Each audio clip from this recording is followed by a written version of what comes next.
Hi, I am Jair Fory, the host of 4D Sports. My guest for today is Greg Harshaw.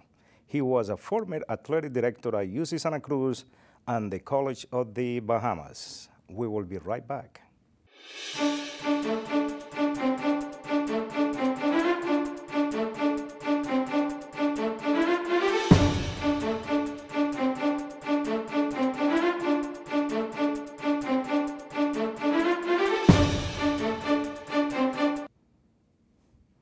Hi, Greg.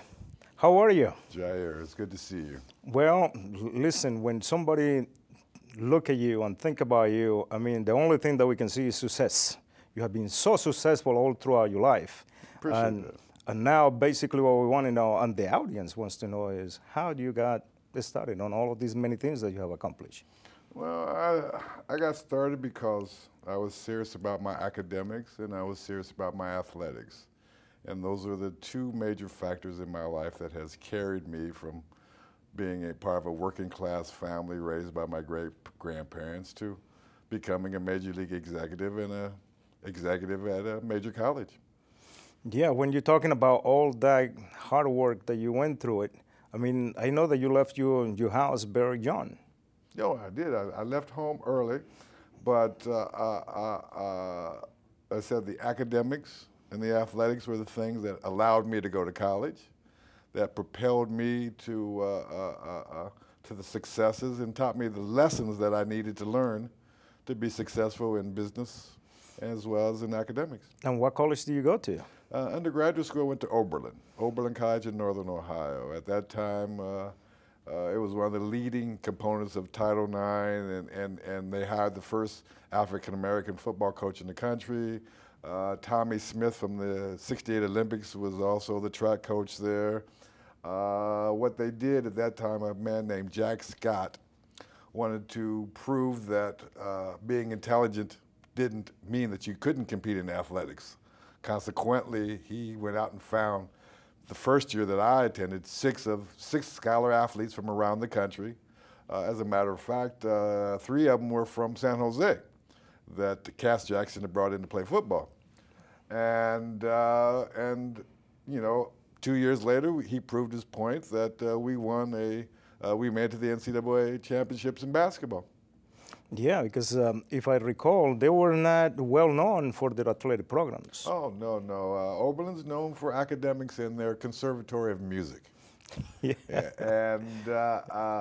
But you know, there was a point there in the early 70s, and this was the early 70s a few years ago, that this sports revolution started. And I think in many schools today, the sports revolution is still going on. And I believe that you were recruited by so many other universities at the time also. Well, I was an all-state baseball player coming out of high school. Wow. And I was drafted by the Reds, and I was recruited by several D1 schools to come play baseball. But there was one Sunday afternoon that I was reading the newspaper, when there was a lot of newspapers, in the parade section, and they had listed the top 5 colleges in the country, and Oberlin was one of the top 5 academic schools, liberal arts schools in the country, and that's one of the major reasons that I decided to go there, because you have to realize back then, professional athletes didn't receive the salaries that they receive now. Yeah. So, I mean, a businessman could make as much as a professional baseball player. Now, I think I may have made a different decision. But back then, I mean, it was the logical choice to make. And if we move forward now, Yes. a few years back, a few years from that moment, Right. I mean, tell us about your all the stuff that you do with the Oakland A's. Well, I mean, after Oberlin, I kind of fell in love with sports and business. So I pursued a master's degree in sports administration from Temple University, where I designed my own major in sports media. That enabled me to move on to the Oakland A's and become the director of Diamond Vision and Scoreboard Operations, which at that time in the early mid-'80s was a revolutionary technology to put this giant screen television out in center field and entertain people. And I know at that time, you know, the diehard baseball fans, the old fogies really said this was messing up the game. but as we know now, it's become part of the entertainment in the ballpark. So, I mean, I spent 8 years with the Oakland A's. 3 of those years we made it to the World Series. And we got beat by the Dodgers in '88. We won the World Series in '89. And then we played against the team that drafted me, the Cincinnati Reds, in '90, and we were defeated. But, I mean, it was a great experience having worked at that level. You know, I was one of the few African-American executives in Major League Baseball during that time. And it was an exciting time. Now, exciting times, yes, because, I mean, you were over there around Canseco. McGuire, Ricky Henderson. Yeah, Dave Henderson, Ricky Henderson. It was Mr. Haas, who was the owner, you know, Haas, Levi Strauss, the owner Levi Strauss, put together a marvelous team. Tony La Russa was the manager. And, you know, I got to hang out, travel with, and play cards with some, you know, the greats of baseball. What everybody wants to know is, are they really prima donnas? Well, if we can say that. I think that might depend on who you're talking about. But there's one thing I learned about sports in my life. You know, what happens in the locker room stays in the locker room. So yeah. I mean, that's all part of it. But yeah, I mean, I think you can imagine young people making that much money. I think they feel a little different from time to time. They're special. Yeah, from time to time. And you know, you've been around professional athletes as well. So, I mean, it's something that you know very well. Yeah. And you were mentioning something that you were one of the few African Americans on those positions. In Major League Sports at that time. In Major League Sports at that time. Yeah. I mean, this was a movement that... There was a movement. That has taken place gradually. Mm-hmm. I mean, and it's still taking place. But now you do see, you know, some general managers, and who have moved up in the professional sports world. But it's a very closed community. It's a very close community. So now, from that close community, how do we go into being the athletic director at UC Santa Cruz, where you did some marvelous things with that program? Well, during the interim, what I did was, after that success, you know, I decided to go back and work in the community, you know, something I had done in the 70s in the arts. And what I did, I taught community tennis. I ran community tennis programs in Oakland and Richmond for kids who a lot of times don't get a chance. You know, I wanted to affect their lives, and I taught community programs for Upward Bound and video production. I taught another program for the San Francisco Conservation Corps. But this was my way of giving back. Now, after winning a fellowship for minority media, that gave me the opportunity to move back into something that I loved deeply, which was sports.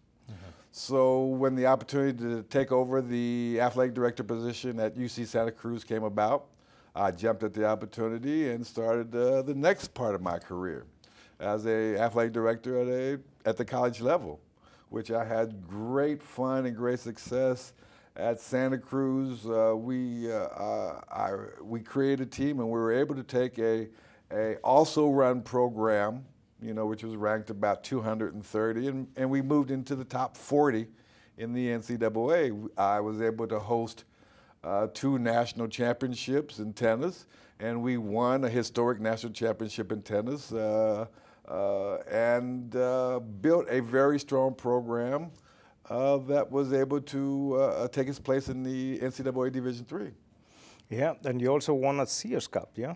When we came in, I said we moved up. Moved up, and I mean, from, I said, 230 to number 40. Oh, that's wonderful. That's amazing. You know, the soccer team, you know, which had never done really much, finished second in the nation as well. Wow. So outstanding. We had a lot of success there. But the thing I'm most proud of, during my time at Santa Cruz, we had the most academic All-Americans in Santa Cruz history. We produced, in my 4 years there, over 100 academic All-Americans, wow. Which was my pride, because I know the most important thing about college athletics is young people graduating and moving on into the profession. And that's very important that you're saying that you have all of these many graduates, all Americans. All American, academic Because All-Americans. when we see the news, the other news, we hear about people that are not graduating from college. Well, I mean, that is what we hear about mainly is Division I. In Division I, I think if we have the opportunity, we will talk about the high points and the low points of participating in Division I athletics. But the focus for Division III, like Santa Cruz, like a MIT, like a Carnegie Mellon, is that we want our students to graduate. And the same thing is becoming more and more true with the Division II. And Division I is making a concerted effort also to have a higher graduation rate. If you noticed during some of the NCAA Final Four competitions and things as such, they run this ad saying that student athletes graduate at a higher rate than the normal student body. In general, that's true. There are some programs that have their difficulty, and we may have a chance to discuss those. But in general, student athletes do graduate at a higher rate than the normal student body. So let's go right to discussing those things. I mean, what can you tell us about what is the NCAA for? Because many people listen and hear the NCAA name, but they might not know that much. So what can you tell us about the NCAA from? The NCAA is the ruling body for the majority of collegiate athletics. Now, there's also, the NCAA is the National Collegiate Athletic Association. You have the NAIA, which is the National Association of Intercollegiate Athletics, which is another organization, and then you have the Junior College Association. Each one of these organizations have rules and regulations dictating who can get a scholarship, dictating what GPA you have to have. There's rules and regulations by each. Normally, most people hear about the NCAA organizations, the big schools, the D1 schools, the Stanfords, the Berkeleys, the San Jose States. But there's also the D2 programs, the Dominicans, the Cal State Hayward or East Bay. East Bay, Santa Cruz, San Francisco. There's a new one, the San Francisco School of Art. The artists, so these, and then there's the D3 programs, which are mainly smaller private schools, but UC Santa Cruz was D3. And then you have your D3 programs in Southern California, Caltech, and those schools down there. So, there's different levels. And then your NAIA programs. There's several NAIA schools in California as well. Fresno Pacific. Yep, Fresno Pacific, Azusa Pacific. Yeah, there's there's a lot of them. So the opportunities for young high school student athletes are across the board. And that's, I think, part of the reason, we're talking this evening is to help high school student athletes and their parents kind of understand what's in front of them and what they have to do to make themselves eligible to get a scholarship or to prepare themselves to go to college. So now that you're touching on that, yes. What is it that a young high school athlete needs to know, the parents needs to know about their kids moving into a university? Well, one of the first things they need to know is the competition is extremely high. Just take for granted, there's over 500,000 high school men basketball, male on the men's basketball team. There's approximately 500,000 women participating in high school and in women's basketball. There's over 1 million high school football players. And there's probably about 400,000 high school soccer players. Now, when you look at those numbers, then you have to consider what your odds are. Say, for your odds of moving from high school into college is about 3% only 3% for men's basketball as well as for women's basketball. Football's a little higher, 6%. Now, men's soccer is right in between. It's like 5.5%. But your odds are not that great. And for the parents thinking about their student athletes moving into pros, then we're down to 0.03% of people who participate in high school athletics making it to the pro. That's the reason that I like to emphasize the important part of participating in college athletics is the education. You know, think about the reality that, say, a D1 basketball team. You know, you're a parent thinking about your superstar playing in college. I mean, but a D1 basketball team only gives out 13 scholarships a year. A D2 school gives out 10, and that's for men's basketball.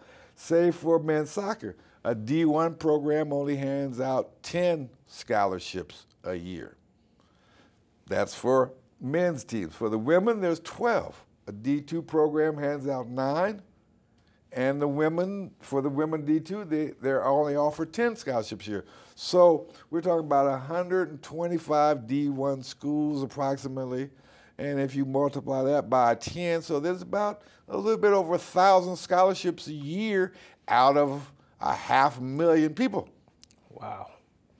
So, I mean, that means for a student athlete and a parents to be able to be eligible, you have to prepare yourself academically and athletically for that next level of competition. And in terms of when you were talking about the academics, I mean, there's some core courses that they need to fulfill. NCAA requirements are basically 3 things. Okay, you have your core courses. There are 64 D1, there's 16 core courses. And the fact is, that's changing soon. So parents need to know, and it's hard to find this information, but right now, at the present, you have to take 16 core courses. You have to finish your core courses with a GPA of 2.0 or above. And you have to take a SAT or standardized test, which is a SAT or ACT, and score a minimum score on that. And then if you do pass all 3 of those requirements with the scores that they say that you should get, then that makes you a qualifier. And that means a qualifier can receive a scholarship in their first year and can participate in athletics. If you don't accomplish all 3 of those goals during your high school year, starting in the 9th grade, then you become a non-qualifier, which means you cannot practice or participate with the team in your first year, and you can't receive a scholarship during your first year.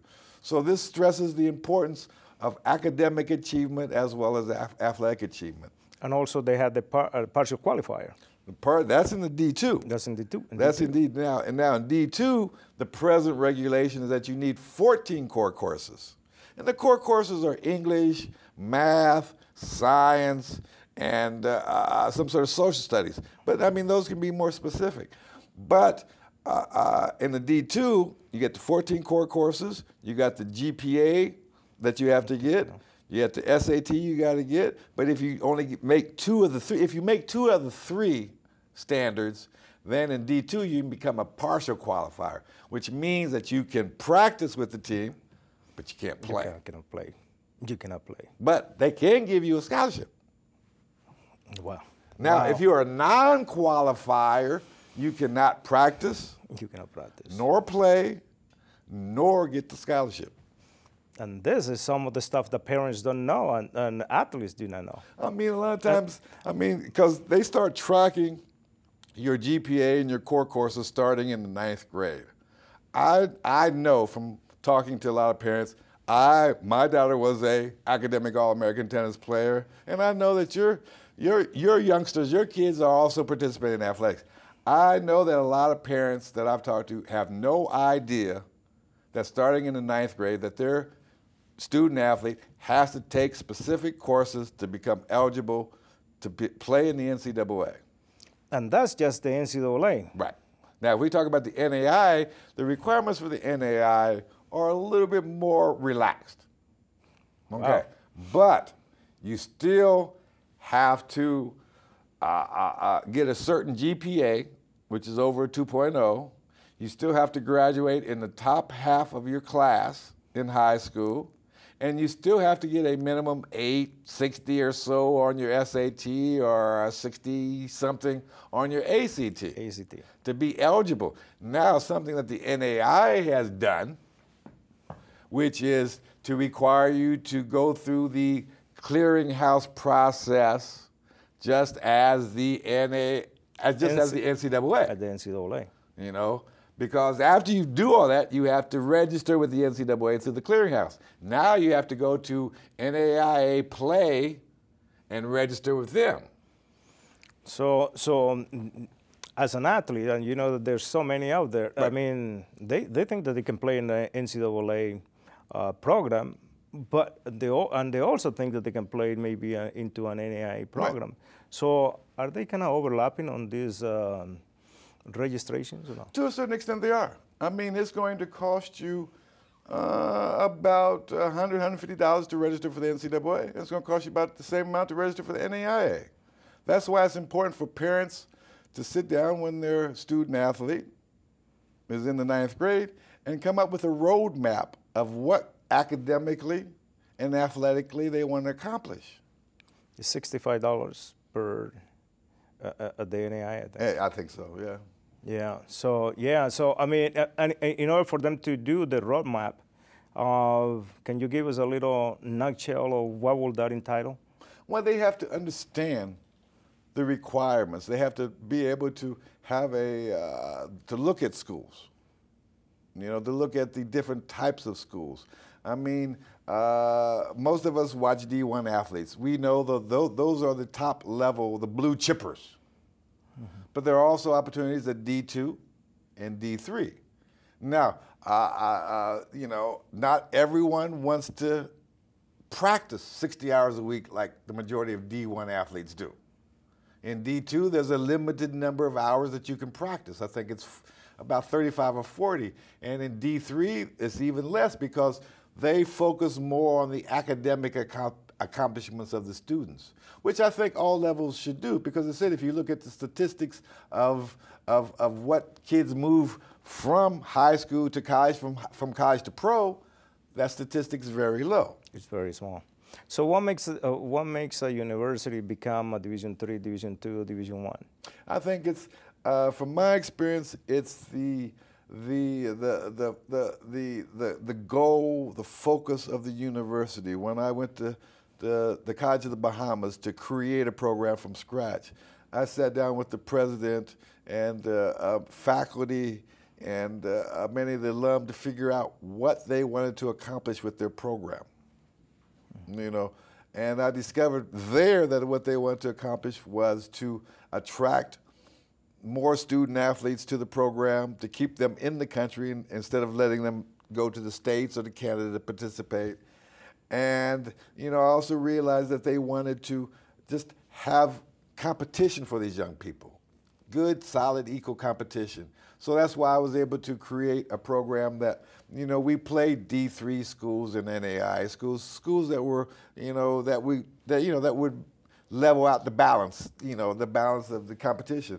But what makes D1, I mean, D1 at college athletics is big business nowadays, as you can see by a lot of the movement that's going on in D1. It used to be the Pac-10, now it's the Pac-12. Pac-12. The reason they did that was because they want a larger marketing. Now they can market in Utah. Now they can market in Colorado. The Big East used to be, you know, but those schools are moving. So you see a lot more movement going on. Another factor which determines if a school wants to be D1, D2, or D3 is financial. Yeah. You know, to be a D1 program, you have to sponsor a certain number of programs. Same thing with D2 and D3. But the D3 programs and D2 programs, you have to sponsor less programs than you do at the D1 level. Plus, you got greater travel. So, I mean, it costs a lot more to run a D1 program. I think San Jose State is experiencing the same thing right now. Yeah, you know, they talk about their financial problems that they've been having. But it is very difficult. D1 college athletics is big business. Yeah, and what can you tell us about junior colleges? Junior colleges are the college of the people. Okay. Now, as far as a student athlete, someone from high school wanting to go to junior college, I mean, you have 2 years eligibility in junior college. That 2 years eligibility can be spread over 3 years. Mm-hmm. But the only regulations you have in junior college is that you must maintain a certain GPA, and you must continue to progress towards graduation from, then you can transfer into a four-year school. But I mean, there are other certain regulations that we don't have time to talk about right now, but those are your basic academic regulations for a junior college, which also, they have national championships for junior colleges. There's good competition, solid coaching, and it is an alternative to going straight in. If you're not a qualifier, a lot of young people go to junior college to get the stuff that they missed in high school, the qualifications. They earn those qualifications in junior high school, then they're able to transfer and get a scholarship at a D1, D2, or NAIA program. And in many cases, might be based on economics that they go. That's one of the reasons why they go to maybe a junior college. Very much true. Very much true. But I said, from our perspective, we're talking about young people who may not have known in the 9th grade that they need to take certain math classes or certain English classes. So consequently, they missed them. So now they can't get a scholarship, so they got to go to junior college. Yeah, they got it. Well, the other thing that I have seen is over the past maybe 20 years, we have seen an increment on female participation all throughout the universities. Right. And that usually is attached to Title IX. Right. So what can you tell us in a very short? Title IX is a program that I honestly believe benefit all of us. Okay, Title IX is a program which says if your college, which most colleges do, have 60% enrollment women, 40% enrollment men, then 60% of your athletic budget has to be spent on women, 40% of your budget has to be spent on men, which has times created a lot of tension between men's and women's programs. What I was able to do at Santa Cruz, I was able to add women's cross country and women's golf to make our numbers Title IX equitable. I'm proud to say I was the first UC in the first college in the UC program to have a equitable Title IX program. But what we're talking about is opportunity. It's opportunity, and this is all the stuff that we have. We have so many great opportunities, but it's time to wrap it up. Thank you for watching. This is 4D Sports. Greg, it has been a pleasure. Always a pleasure, Jair. Always a pleasure.